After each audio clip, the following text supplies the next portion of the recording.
एक गांव था। उस गांव में हर्ष नाम का एक लड़का रहता था। उसकी उम्र लगभग 20 साल की थी। उसे धन की कोई कमी नहीं थी। वो अपने माता पिता से जो भी मांगता, उसके माता पिता उसे दिला देते थे। लेकिन फिर भी उसके चेहरे पर कभी मुस्कान नहीं आती थी, मानो हंसी और उसका दूर दूर तक कोई वास्ता ही नहीं था।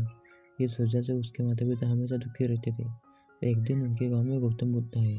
जैसे ही हर्ष के माता पिता को पता चला कि उनके गांव में गौतम बुद्ध आए, वे तुरंत उनसे मिलने के लिए चले गए। उन्होंने गौतम बुद्ध को सारी बात बताई और कहा कि आप मेरे बेटे को अपना शिष्य बना लो। गौतम बुद्ध ने हल्के से मुस्कान देते हुए हामी भरी।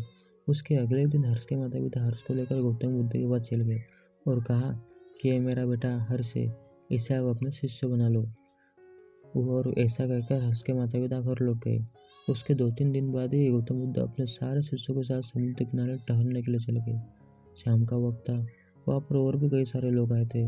कुछ लोग अपने परिवार के साथ तो कुछ लोग अपने दोस्तों के साथ। ठंडी ठंडी हवा चल रही थी और उस हवा के साथ समुद्र में बड़ी बड़ी लहरें उठ रही थी और हर एक लहर के साथ कम से कम 10 से 15 मछलियाँ समुद्र किनारे आकर गिर जाती थी। उन मछलियों की तरफ किसी ने ध्यान नहीं दिया। सब अपने आप में ही मस्त थे, सिवाय गौतम बुद्ध के। जैसे ही गौतम बुद्ध ने उन मछलियों को देखा, वे तुरंत उनकी तरफ चले गए और एक एक करके सारे मछलियों को समुद्र में फेंकने लगे।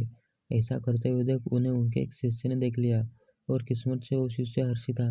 हर्ष गौतम बुद्ध के पास चला गया और गौतम बुद्ध से कहने लगा कि आपको ये सब कुछ करके क्या मिलेगा।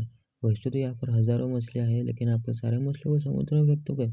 हर्ष की यह बात सुन गौतम बुद्ध ने अपने हाथ में एक मछली उठाई और समुद्र में फेंक दी और हर्ष से कहा, तुम भी एक मछली उठाओ, उसे समुद्र में फेंक दो। हर्ष ने मछली उठाई और समुद्र में फेंक दी। फिर गौतम बुद्ध ने कहा, आप दोबारा अपने हाथ में एक मछली उठाओ और उसे समुद्र में फेंक दो, लेकिन इस बार उसे तैरते हुए देखना। हर्ष ने मछली उठाई और समुद्र में फेंक दी। जैसे ही मछली समुद्र में फेंकती, वह मछली समुद्र में तैरते हुए समुद्र के गहरे पानी में भीतर चली गई। उस मछली को तैरता हुआ देख हर्ष के चेहरे पर हल्की सी मुस्कान आ गई। फिर गौतम बुद्ध ने हर्ष से कहा, तुमने आज तक किसी की मदद नहीं की, इसलिए तुम्हारे चेहरे पर कभी मुस्कान नहीं आती थी। एक बात हमेशा याद रखना, मुस्कान जितनी बांटोगे उतनी पाओगे। दोस्तों, धन से धनी तो हर कोई बन सकता है, लेकिन अपने विचारों से धनी वही बन सकता है जो कुछ कर दिखाने के काबिल हो।